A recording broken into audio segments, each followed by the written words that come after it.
We bring in the Hall of Famer, the playmaker. He is Michael Irvin. How you feeling today, Mike? DP, what's up, man? I'm a little banged up. My voice is banged up. My body's banged up. I went running around the field yesterday, and at 25 backwards, I just can't do that anymore. That was an incredible game, though. Okay, why are you all banged up? Like, were you out of your mind last night?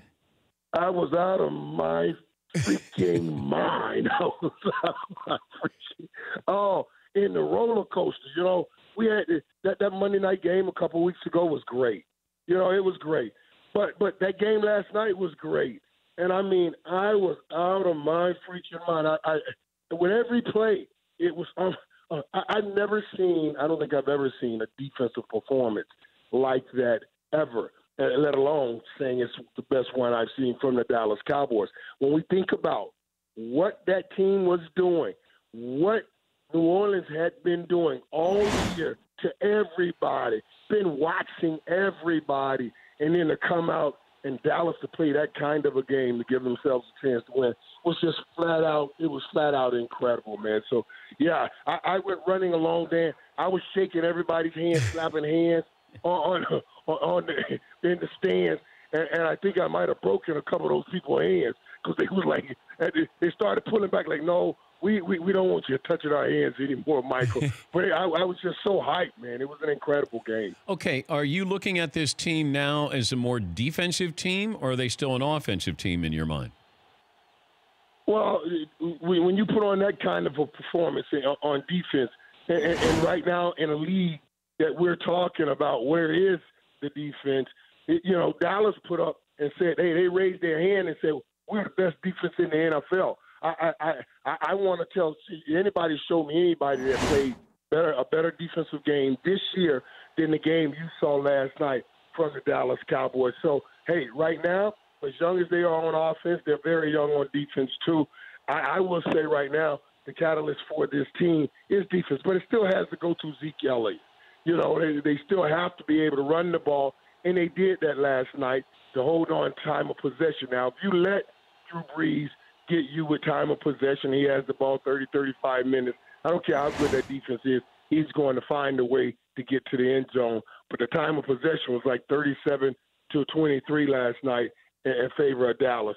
So it was a combination of both of those squads playing together.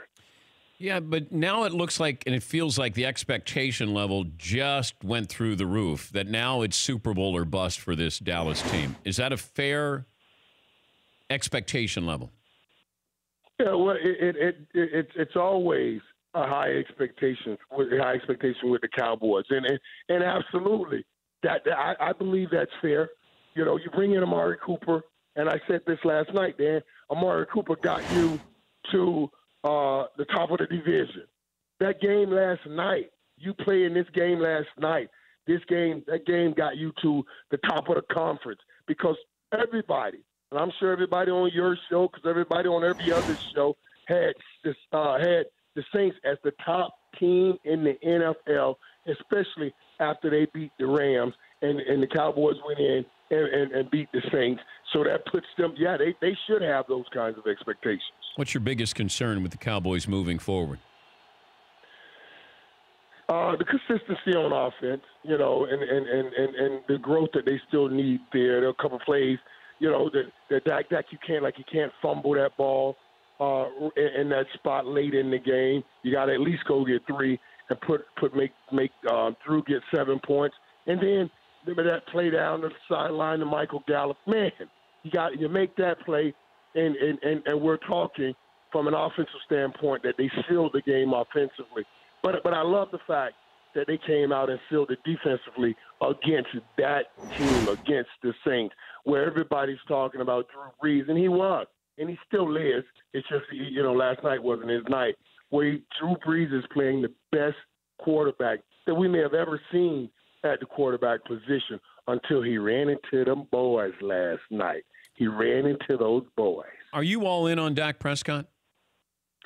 Yeah, I am. I am all in on Dak Prescott. What we have, Dan, is we have this microwave NFL now, where we expect guys to come in and play great right now. right now. I'm still of the old school where it takes 3 to 4 years before these guys really hit their stride.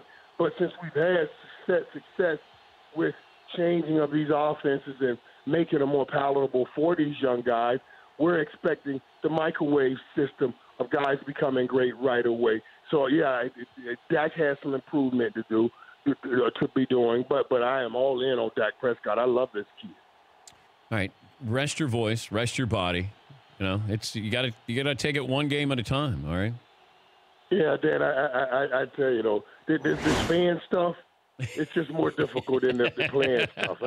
It's fun. It's fun when it's riding well and going well. It's hard when it's not going well. I feel for every fan out there, buddy, because now that's all you can do is be a fan, and you got to ride the team. That's all you can do. Thank you, Mike. Good to talk to you. DP, it's good to talk to you, man. Tell everybody, all the family and everybody, I said happy holidays, man, and your Dan X. Thank you, Happy bud. holidays, buddy. That's Michael Irvin, the playmaker. For more Dan Patrick Show, tune to Audience Channel 239 on DirecTV or download the Dan Patrick Show app.